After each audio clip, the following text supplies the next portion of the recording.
sa aking mga subscriber, silent viewer, shout out sa inyong lahat. Pag-usapan natin itong 50 centavos.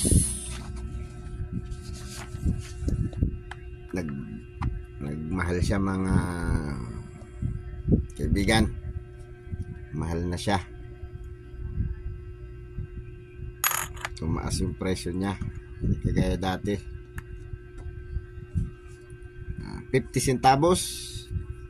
Issuer Philippines, Issuing Bank, Central Bank of the Philippines, Rolling Republic Type, Standard Circulation Coins, Years 1958 to 1964. Value 50 centavos. Currency piso.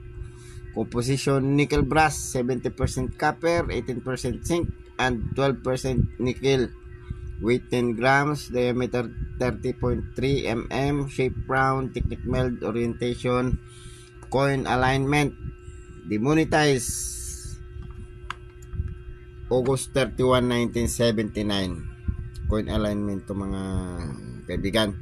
Kasi baliktaran siya ang middle alignment ganyan yun, pantay. Coin alignment.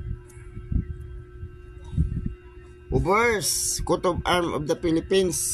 Ito pala yung harapan na noon sinasabi ito daw ay likod cross.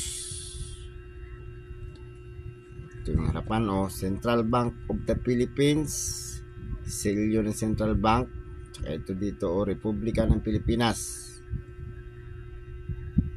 Reverse, full length figure of Lady Liberty standing facing left, holding hammer and right hand striking an unveil. Mayon volcano at in right. Ito ang Mayon volcano. Ito yung unveil. Ito yung martilyo.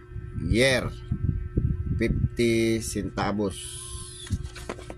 Ito tayo sa presyo niya.